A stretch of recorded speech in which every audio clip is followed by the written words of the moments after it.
Mesdames et messieurs, bonsoir et bienvenue à ce nouveau débat placé sur le thème Partis politiques et lutte contre les antivaleurs. La lutte contre les antivaleurs comme la corruption, la concussion et la fraude, à côté desquels se greffent plusieurs actes de vandalisme, une préoccupation du chef de l'État, Denis Sassou Nguesso, qui demande aux Congolais de s'en approprier. Mais cette lutte serait difficile à mener, à en croire certains Congolais. Pour ces derniers, les corrompus et les corrupteurs sont de mèche et cohabitent au sein des partis politiques. Toujours d'après les Congolais, le silence des grandes figures politiques et des partis politiques laisse penser que le patron de la commission de lutte contre les antivaleurs, Lamir Nguele, était seul à mener ce combat très cher au président de la République, Denis Sassou Nguesso. Avec moi pour animer ce débat, on a le plaisir de recevoir pour la première fois sur ce plateau le professeur Grégoire Lefoba. Il est ancien ministre et membre du Parti congolais du travail. Professeur, bonsoir. Juste en face de vous, j'ai le plaisir de recevoir une fois de plus sur ce plateau M. Clovis Hassan Bozir. Il est membre de la société civile. Bonsoir. Bonsoir, monsieur le journaliste. Et à gauche du professeur Grégoire Lefoba, j'ai M. Serge Banguele Loubou. Il est politologue. Bonsoir. Bonsoir, monsieur Kokomaka. Et en face de vous, j'ai M. Jean-Apollinaire Tiba. Il est homme politique, député UPADES. Honorable, bonsoir. Bonsoir, monsieur le journaliste. Une toute première question, cher monsieur. Quel regard avez-vous de la lutte contre les antivaleurs au Congo? Monsieur Clovis Hassan Bozir. Comme j'ai l'habitude de le dire, en ce qui concerne la lutte contre les antivaleurs au Congo, pour le moment, c'est juste les intentions qu'on annonce, mais dans la pratique, on n'a pas encore vu quelque chose de pratique qui peut démontrer aux yeux du peuple que réellement le gouvernement est engagé dans la lutte contre les antivaleurs. Certes, il commence à avancer un peu avec la prise des décisions comme les lois concernant les déclarations de patrimoine, les lois sur la mise en place de la haute autorité de lutte contre la corruption. On espère que ça va aller dans le sens de ce que le peuple attend, une véritable lutte contre les antivaleurs. Honorable. Merci, monsieur le journaliste. C'est que le regard contre les antivaleurs, je voudrais simplement dire que c'est en réalité une question qui est bien connue de nous tous. C'est comme une maladie qui est bien connue, à laquelle on refuse d'apporter une thérapeutique appropriée. Et c'est ça, malheureusement, ce que nous avons aujourd'hui comme antivaleurs.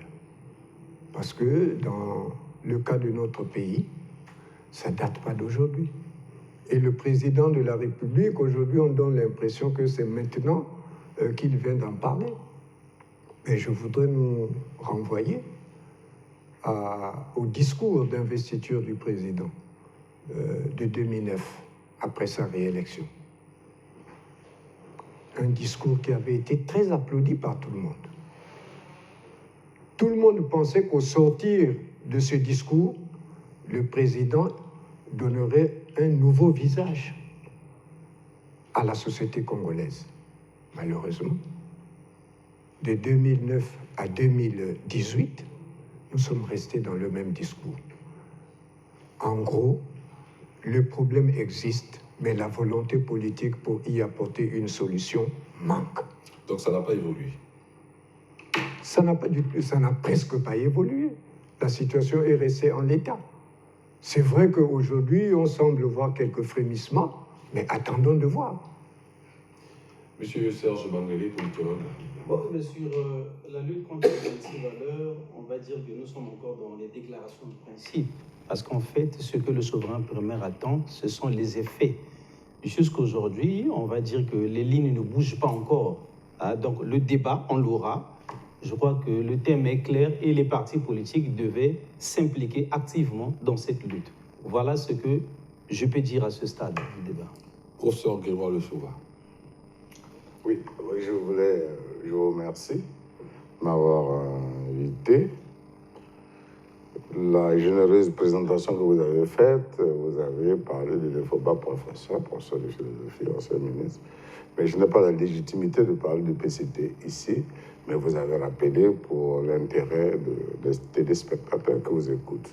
Donc ce que je dis engage ma personne. Je pense que c'est une mise au point qui est intéressante à savoir au stade du débat. Comme il m'a accordé la parole, il faudrait que nous entendions sur l'essentiel. Que qu'est-ce que les partis politiques et qu'est-ce que vous entendez par antivaleur. Si nous ne nous entendons pas sur à la fois la fonction des partis politiques et qu'est-ce qu'ils représentent localement au pays par rapport à la définition universelle, nous allons faire un débat, une espèce de scolastique qui ne mène à rien que de décrire les intentions, les états d'âme. Je pense d'abord, pour l'hygiène intellectuelle, le mot antivaleur est très congolais, c'est un congolicisme. Il faut éviter, nous sommes sur satellite, dans le dictionnaire, si vous doutez, j'en ai un, j'ai pris auprès de votre collègue, le mot antivaleur n'existe pas. Le mot valeur existe.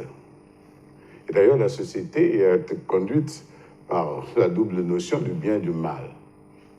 Et les valeurs dont vous parlez, ce sont des valeurs négatives en langue française. Et même en mathématiques, nous avons la notion de la valeur absolue, qui est toujours positive. Alors, donc, déjà, un quiproquo linguistique. Avant de parler d'anti-valeur, il faut parler de valeur. Avant de parler d'anti-jeu, il faut le jeu. Il y a les 13 règles du jeu, par exemple au football. Si on vous dit anti-jeu, ça veut dire que vous luttez contre ces règles. Alors, donc, le débat est dans la fumée, d'abord, puisque les concepts ne sont pas bien définis. Si vous me définissez à la lumière de ce que le député Nsiba a dit, je pense qu'on peut le comprendre à demi-mot, il y a deux manières de définir quelque chose, en compréhension et en extension. En compréhension, c'est X tel que X, des valeurs négatives. En extension, c'est vous les désignez, malhonnêteté, vol, mensonge, voilà ce qui est négatif. Et maintenant, si dans la progression de la langue française, nous avons apporté au banquet de la langue française ce mot, je dis que ça n'existe pas. Alors, professeur, quel est votre regard face à la corruption, la concussion et la fraude et autres actes de vandalisme décriés par le chef de l'État et pour lesquels il a nommé M. Lamir Nguélé à ce poste? Il a donné mandat à M. Lamir Nguélé d'essayer de faire le shérif autour de cette question. Vous me ferez l'amitié d'abord de dire, parce qu'il ne s'agit pas de contester quelque chose sans dire ce qui existe. Il existe des valeurs négatives et positives. Ça, c'est connu. Et voilà. Non, c'est pas connu, on l'aurait dit. On aurait jamais dit. L'éducation de base le dit déjà. Voilà. Il y a les 10 lois de pionniers. Ces 10 lois définissent ce qu'un pionnier doit être. C'est tirer de la morale.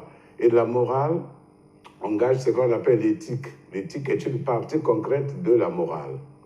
Et si nous ne sommes pas d'accord avec les concepts, c'est comme quand vous êtes malade, on doit identifier la maladie, c'est-à-dire faire un bon diagnostic. Si le diagnostic est mal fait, les remèdes seront faux. C'est pourquoi j'insiste. Quel est le diagnostic que vous avez fait? Non, d'abord on cite les valeurs. Quelles sont les valeurs? Les valeurs, c'est l'honnêteté. L'honnêteté. L'honnêteté, c'est quand vous êtes voleur, vous n'êtes pas honnête, ok? Les valeurs, c'est dire vrai, la vérité.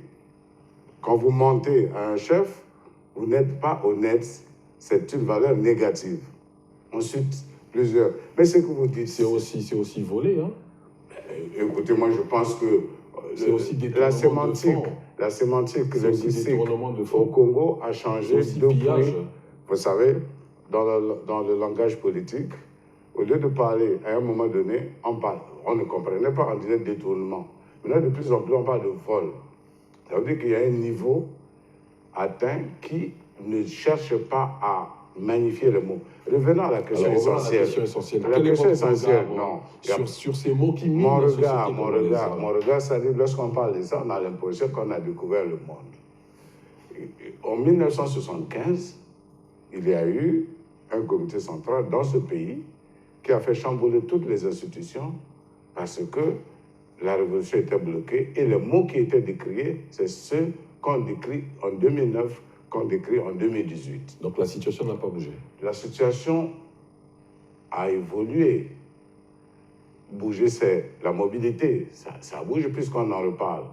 Mais entre le bien et le mal, le bien ne détient pas le cours de l'histoire, absolument. Le mal non plus. Donc, la société aussi entre ces deux biens. C'est ce qu'on appelle les notions éternelles. Depuis que l'humanité existe, on a toujours la lutte entre le bien et le mal. Et donc, vous êtes d'accord que le Congo aujourd'hui soit miné par ces mots, le manque d'honnêteté, le vol, détournement, parce qu'après tout, quand la société évolue, il y a cette dualité, le bien et le mal. Donc, le mal, actuellement, il est normal pour vous, professeur? Non, et le mal ne peut pas être normal. Quand vous n'êtes pas malade, vous n'allez pas voir le médecin. Non, revenons sur la question du débat. Allez-y, je vous en prie. Nous sommes sur un plateau. Allez-y. Et si on ne tient pas compte de la répartition du temps et qu'on se lance dans une discussion, on risque de s'écarter de la réalité. Je suis devant le professeur d'université qui est un professeur de philosophie. Nous avons une question posée. Et c'est ça aussi le défaut, comme il l'a dit, la politique. Comme on dit aujourd'hui au Congo, à la cité, les gens définissent mal la politique à cause de ce genre de comportement. La vraie politique, comme il le sait, c'est une organisation regroupant des hommes et des femmes autour d'un projet de société, d'une idéologie, d'une vision avec pour objectif principal d'accéder au pouvoir et de le gérer. Et ça, il le sait. Mais vous voyez que cette politique qu'il arrive sur un plateau, mais il commence à nous faire déjà la philosophie, pourtant avec des mots qui sont justes, mais qui sont difficiles à être compris par le commun des mortels qui nous suit sur ce plateau. La réalité aujourd'hui, c'est vrai, il a bien éclairé sur le plateau, sur le mot anti-valeur. C'est vrai, c'est un mot qui n'existe pas dans le dictionnaire, mais que le congolisme, comme on le dit, qui aime déformer, l'utilise. Le président l'a dit dans son discours, le dernier discours, je crois, au Parlement, il a parlé des anti-valeurs.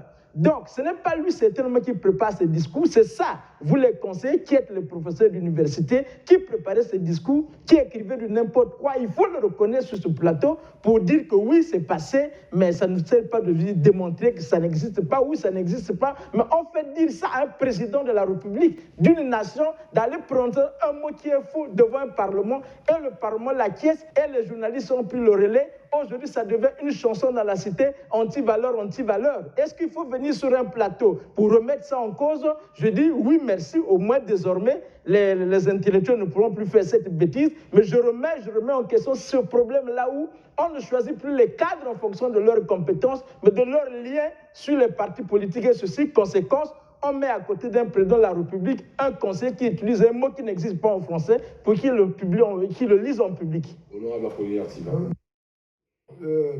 Effectivement, le professeur Lefauba a voulu certainement donner une explication à la fois liée à la langue française et à la philosophie, mais je voudrais simplement dire, et il a reconnu, le terme valeur existe. Et il a d'ailleurs défini les valeurs en question, qu'on devait effectivement avoir. Comme l'a dit mon frère à côté, un parti politique cherche à conquérir le pouvoir pour le gérer. Pas pour le bien de ceux qui ont conquis le pouvoir, mais pour le bien de l'ensemble du peuple. Ça veut dire, en ce moment-là, qu'il y a des valeurs qu'il faut observer pour garantir l'intérêt général. Il se trouve malheureusement dans notre pays que ces valeurs ne sont plus observées. Au sein de ces partis politiques-là? Non. De manière, bien entendu, de toute manière, ce sont des partis politiques qui concourent à l'expression du suffrage. Aujourd'hui, nous avons bien des partis politiques qui gèrent ce pays, avec pour président le président Denis Sassou Nguesso. Et donc, les problèmes qui sont décriés aujourd'hui, en fait, si on met le terme anti à côté de valeurs, mais ça veut tout simplement dire que si nous devrions avoir ces valeurs, aujourd'hui, ce que nous faisons, c'est le contraire de ces valeurs. Nous, anti-valeurs.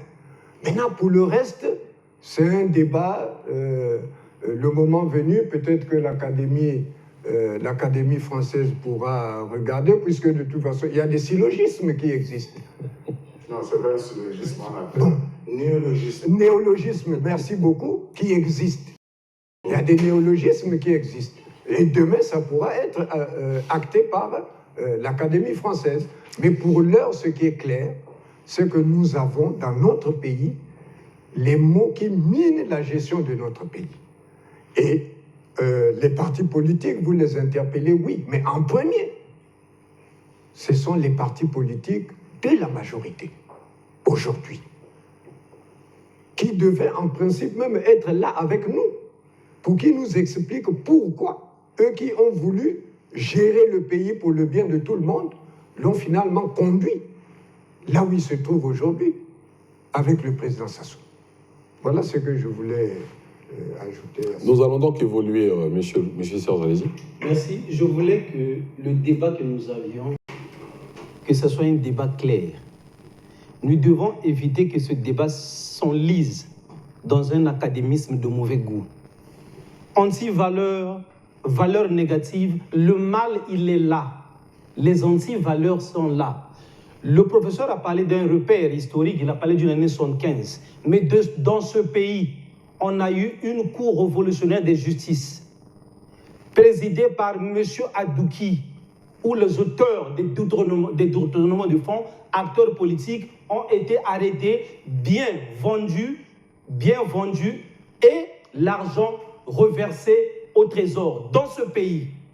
N'est-ce pas? À ce moment-là, je réponds à l'honorable pour dire non, le débat des anti-valeurs ne concerne pas que la majorité présidentielle, concerne tous les acteurs politiques. Un dirigeant de l'opposition qui se retrouve dans un hôtel de la place, qui reçoit des millions, mais il est à l'opposition. Ça veut dire quoi? Ça veut dire que demain, ce monsieur-là, à la tête de l'État, ce serait un truand. Nous ne faisons pas la mafia. La politique, ce n'est pas une mafia. La politique, c'est un engagement noble où on répond aux attentes de la population. Ce n'est pas une mafia, la politique. C'est un engagement noble où on répond aux attentes de la population. Honorable, allez-y. Oui. Non, je pense que mon frère certainement ne m'a pas compris. Lorsque je parle des partis de la majorité, ça ne veut pas dire que le débat sur les antivaleurs ne concerne que eux. Mais je voulais simplement dire en termes de réponse, de répondre à ces questions de manière précise par rapport à la situation dans laquelle nous sommes aujourd'hui.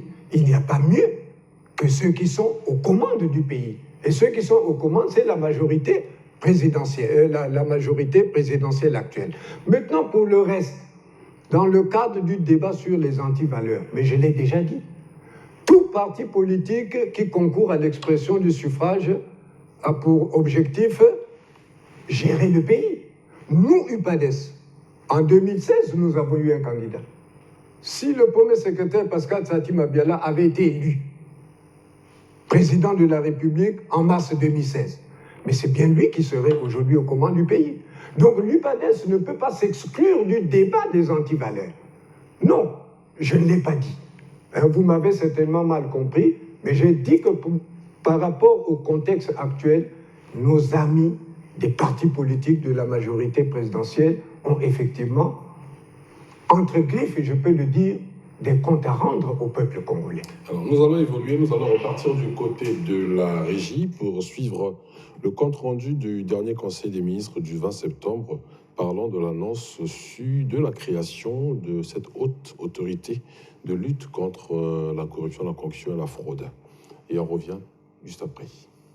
Afin d'atteindre l'objectif de rupture avec les mentalités déviantes et les comportements négatifs du passé, et dans le souci de prévenir et réprimer plus efficacement les actes de corruption, de concussion et de fraude, le gouvernement propose de dissoudre l'actuelle Commission nationale de lutte contre la corruption ainsi que l'Observatoire anticorruption afin de les remplacer et de les fondre dans une haute autorité de lutte contre la corruption, HALC en sigle.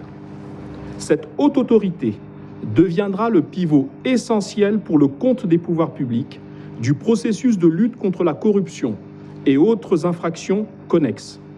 Elle aura des missions de prévention et des pouvoirs d'investigation accrus.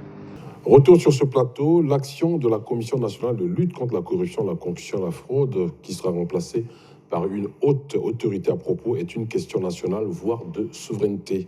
Toutefois, pensent les Congolais, elle n'est cependant pas soutenue par les acteurs politiques, à quelques exceptions près, ou par leurs partis politiques respectifs. Pour le peuple congolais, les partis politiques seraient contre cette bataille, tenant compte de leur mutisme.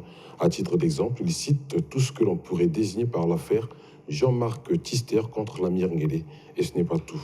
Qu'est-ce que vous en pensez, professeur? D'abord, j'ai une précision à faire. Je pense qu'il y a un emballement d'incompréhension.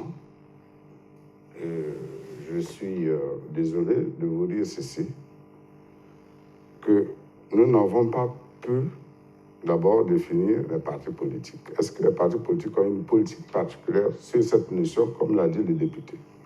La suite que je voulais poser, c'est des valeurs. Si vous n'arrivez pas à définir une fonction, là où passe la courbe, ça sera mal défini parce que le domaine des définitions ne respectera pas moins l'infini plus l'infini.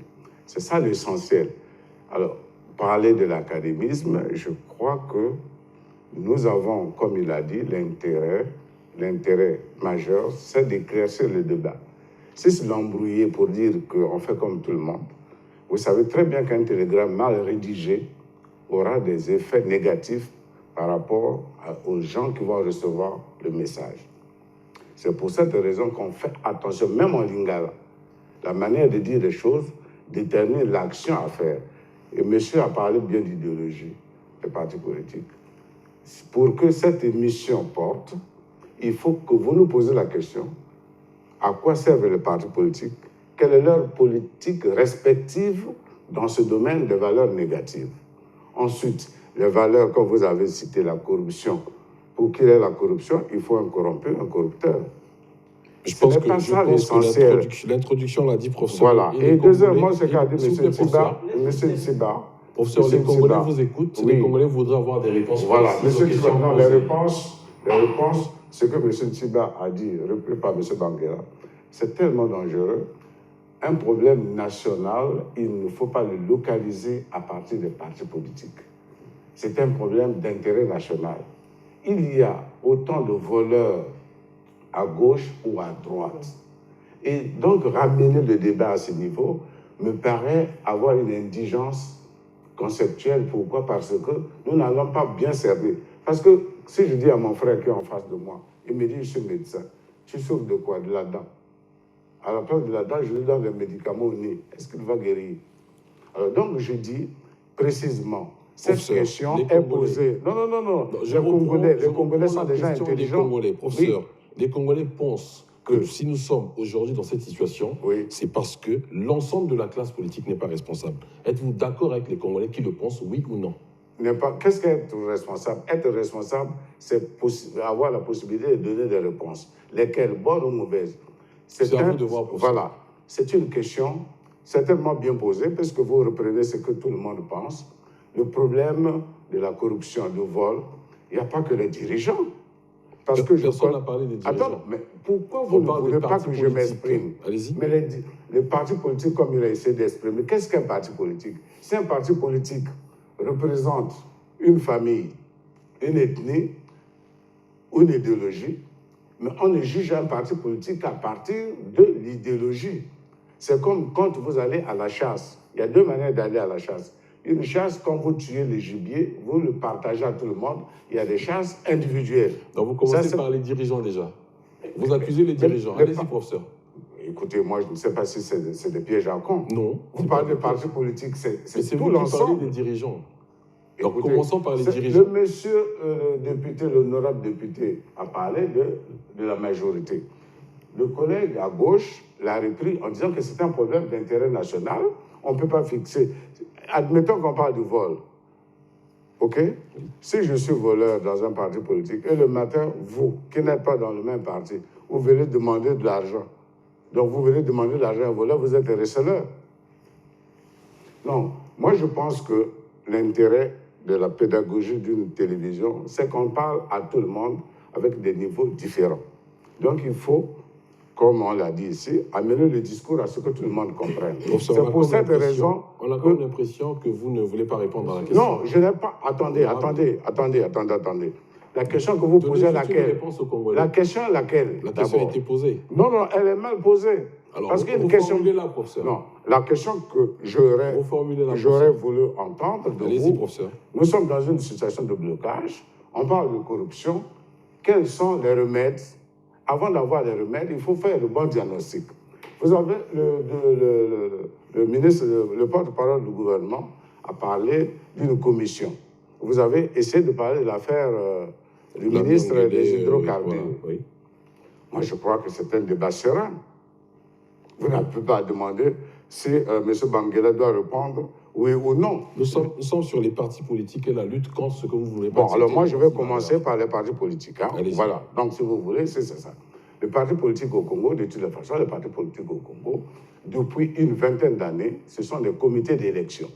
Parce que le parti politique a l'obligation majeure de situer son idéologie et de former les gens en fonction de cette idéologie. C'est pour cette raison que quand vous écoutez des radios qui se disent radios du monde, on vous dit l'opposition n'est pas unie dans tel pays. Mais ce n'est pas la vocation de l'opposition. Les partis politiques au Congo, depuis la conférence nationale, sont devenus exclusivement des comités d'élection. Combien de partis politiques aujourd'hui organisent des séances de formation des militants pour aller dans le sens de la formation autour d'une idéologie commune? Non. Alors, à partir du moment où il y a le déficit du travail des partis politiques, ce que vous posez comme question est tellement difficile parce que vous ne savez pas comment se tissent les alliances. Si vous êtes de la droite, je suis de la gauche, bon, il faut peut-être qu'on ait un programme minimum commun sur des valeurs que nous avons en partage. Mais si ça n'existe pas, ça veut dire que nous avons la gestion à partir simplement des prébendes de l'État. Et si vous n'arrivez pas à définir qu'est-ce qu'un parti politique, vous n'aurez pas la politique des partis politiques sur ces questions centrales. Sinon, nous allons parler de la morale. Tout le monde est mécontent d'avoir un voleur dans sa maison, parce qu'il va voler, OK? Alors, est-ce que le parti de gauche, par exemple, dans lequel je peux être, est favorable à l'injustice sociale? Non. Voilà comment tu peux et vous pouvez... Alors, une question que je pose à tout le monde. Vous voulez d'abord répondre? Allez-y. Allez-y, répondez. Merci beaucoup. Je reviens sur ce qu'il vient de décrire. Effectivement, la difficulté de notre pays, il parle de la conférence nationale. Moi, je parle que depuis la disparition des pères de l'indépendance de notre pays, qui ont essayé de mettre sur l'orbite un peu une vision sur la politique, sur la démocratie et autres, j'ai comme l'impression que leur mort, leur disparition a entraîné aussi la disparition de la valeur, de l'essence même de la politique dans notre pays. Parce qu'après, s'en est suivi le monopartisme, comme on le dit, jusqu'au moment où, quand la conférence nationale arrive, ça a repris. Mais ce ne sont pas les partis qui se sont créés, comme il vient de le dire, c'est des groupes d'électeurs organisés autour des tribus, autour des régions, de telle sorte que, bon, l'honorable Tsiba pourrait être député, c'est dans la Koumou, certainement, si vous vérifiez. Le ministre Lefoba pourrait être député, c'est dans la cuvette ouest, si vous vérifiez. Donc, en fait, il ne s'agit pas de partis politiques au sens du terme, comme le professeur vient de le dire, parce qu'un parti politique, parmi les rôles principaux d'un parti politique, c'est la formation de l'opinion.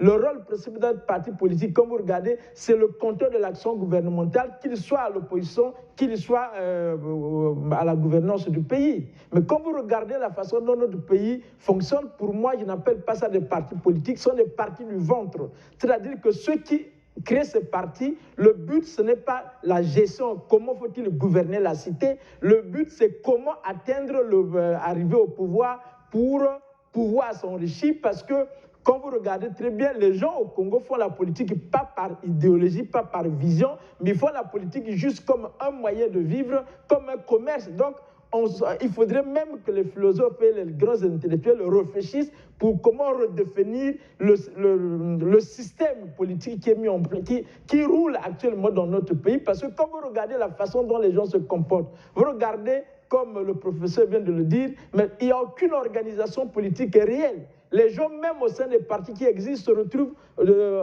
par des groupes autour de leurs leaders. quand tu arrives à ceux qui sont en Gamboma, allez vérifier le leader de ce parti. Autour de lui, il n'y a que les gens de Gamboma du village.